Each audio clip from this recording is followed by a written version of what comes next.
What's going on, everyone, and welcome back to Knife Life EDC. Got a final review slash overview for you, and it's going to be of the Hogue Deka, the Collector Series.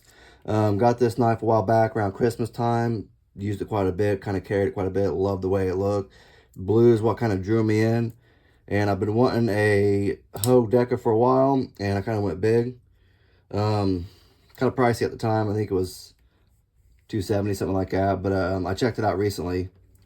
I was wondering what the price was, and it's up to $320, so it's quite pricey at the moment.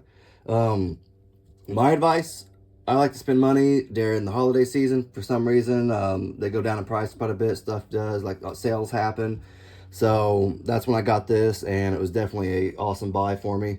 Like I said, it is the Hogue Deka Collector Series. It's made in the USA, so that's awesome. I love that. Steel wise, it is CPM 20 CV, so it's pretty slicey. I love this thing. Love the steel, nice and sharp. There was one thing before I get into too much on the blade. You can see it kind of right there. It's got like a little, like where they were grinding on it, and they did it too far up. Is like a little bit of notch right there. It's not bad. It's not too much. It's just like a little thing for the price tag on it. You would hope that wouldn't be on there, but it's whatever. I don't mind it. I just thought it was kind of for the price. Kind of wish it wasn't there. But other than that, though, not a big deal. It is obviously a drop point blade, which is nice. I do like the drop point. I did want the Warncliffe also, so thinking about getting a Warncliffe, but just getting like one of the cheaper ones, but in the Magna Cut still, and just getting different scales for it, some goat scales or something like that. It kind of gets, spice it up a little bit. But I do like the Warncliffe version too. It's really nice looking. I don't think you'd be disappointed if you got that instead. It does have a little bit of jimping right there. It's not too bad. I like to choke up a little bit on knives, so you can I still get my thumb on there a little bit on some of that jimping, so it's not too bad.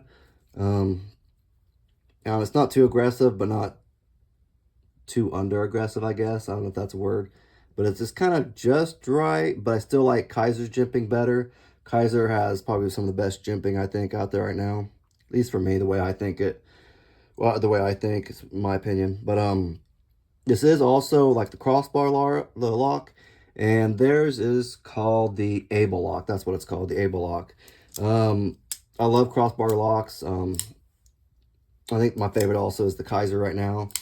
They just make an awesome crossbar lock.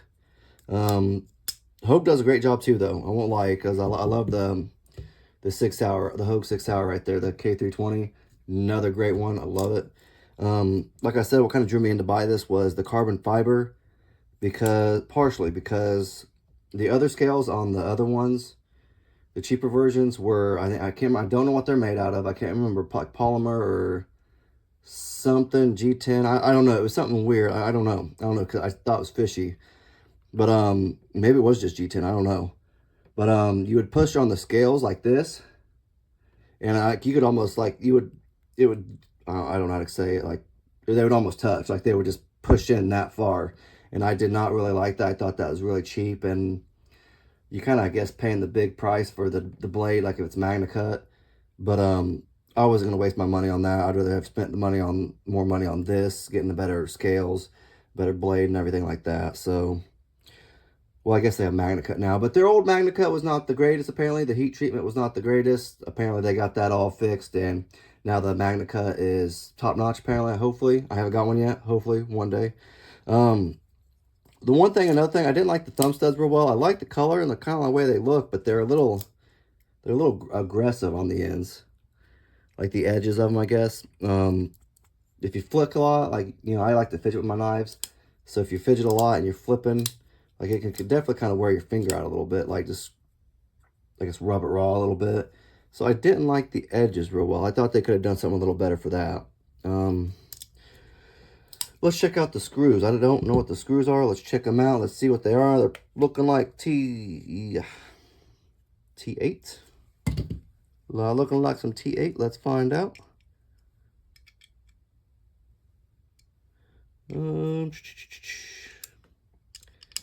Yeah, everything's T8. Am I right? I'll take that. That's an okay. Yeah, that's another bonus why I like this knife.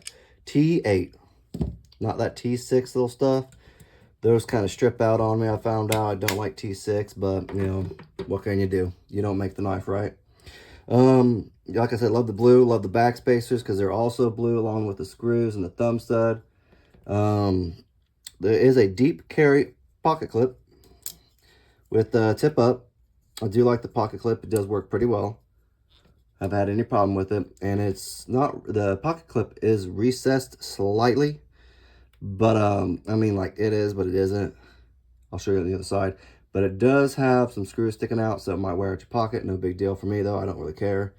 It is what it is, you know. Some people kind of care, I guess, because it does probably wear out your jeans quite a bit. But, it's not a big bother to me.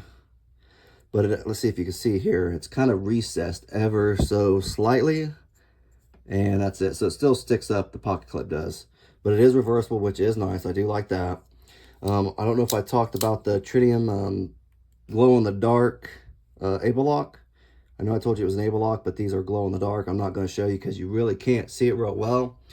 I tried to show it in a video a while back, months ago, and it just didn't really, I mean, like it barely showed up. Like you could barely see the thing. But other than that, though, they are kind of cool. They kind of stand out a little bit.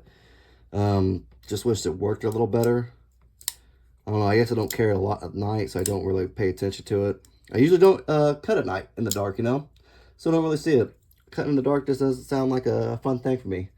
What else? Let's go get some measurements real quick. With my handy dandy purple measuring tape. All right, let's see where we're at. The cutting edge looks like it is about 3 1/8 cutting edge. Okay, they had 3.15. I'll say that's pretty daggone close right there. The overall length is about 7.5, just under 7.5. So that's pretty daggone close. It's a little under 7.5. So it's not bad. They were pretty close on the measuring tape wise, what their measurements were over on the website. Like I said, I don't know if I said it, carbon fiber scales, loved them. Smooth and buttery. Doesn't really have a choil. It's got a small sharpening choil, so you're not gonna really worry too much about it. Hopefully, I haven't sharpened it. I've stroked it a few times, but it's been fine. But I don't think sharpening you will have any problems with that. This one right here, the Hogue K320, I think you will. I haven't sharpened this one, but it's got that little thing right there. So you got your choil right there where you can get your finger on there, but I don't know how well that would sharpen either, though. I don't know. But handle-wise, I forgot I didn't get in really the handle-wise, like ergos. Got pretty good ergos. I got small hands, so all 4 of my fingers stick on there pretty well. Great feel. I keep saying it every time I talk about this knife.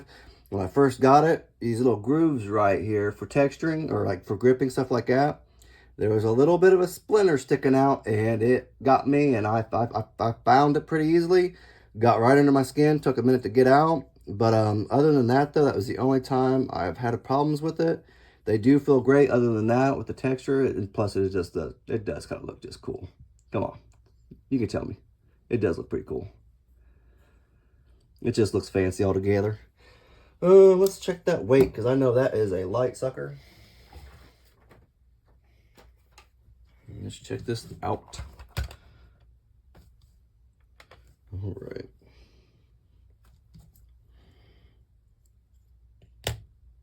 So 2.4. There you go. Or 2.3. I lied. Excuse me. 2.4. It doesn't know what it wants to be. So it's literally going back and forth. I don't know why. Maybe. Okay, we're going to go 2.3. So it is light, like I said. The scales are super light. They're just carbon fiber, which is why they are awesome. Let's check out some cutting for you. Oh, and the blade is DLC. I didn't say that yet. It was DLC coated. So, I don't know. I like it. It's kind of pretty. I'm like,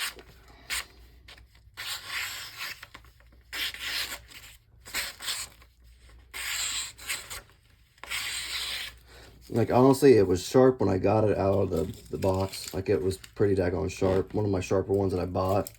But I did notice once I stroked it a couple times, because I used it some here and there, and I just kind of stroked it to keep that edge. But that edge, once I stroked it, I mean, like, it just went to another level. Like, it was just stupid sharp right now. I don't know why. I'm paranoid to cut myself, but I do love this knife. It is a great knife for you. It is pricier on the other end of the scale, so it's kind of like, do you want to get it? Do you want to get something cheaper like a Magna Cut and then just buy scales with it, some extra scales, which is what I'm going to do later. So it's kind of just what you want to do with it. If you want to go this route with the Collector Series, I like the Collector Series. I think they look pretty cool. They have also the K320 in the Collector Series. They also have like Tonto versions and just other blade styles. So I think it's a good investment. I like it. I think it's a great looking knife, but I don't think you're going to go wrong if you get the cheaper version, get different scales, or go that route, kind of, you know. But it's my kind of opinion on it. Actually, I didn't show you guys how big it was, did I? Here's the Devo Mash. Let's go with this bad boy. I love this thing too. So it's just about the same size right there. Like I said, we can't leave home without showing you. Here, hold on, let's not. I got a mini Praxis right here. So there you go. So there's your kind of your size differentiate on it. Like, you know, how big it is. It's not too bad. It's pretty good size. Plus it's light, so it's easy in the pocket to carry. So you won't be, it won't be weighing yourself down. You may weigh your wallet down after you buy it for a little bit. But after that, no big deal. But if you have any comments on the video, just let me know. If you have any opinions or anything like that, or anything you want to say, just go ahead and let me know. Love to hear from you guys. If you guys like the video, please give it a thumbs up. It kind of helps me out with the algorithm and stuff like that. If not, that's fine too. Do your thing. Thank you very much.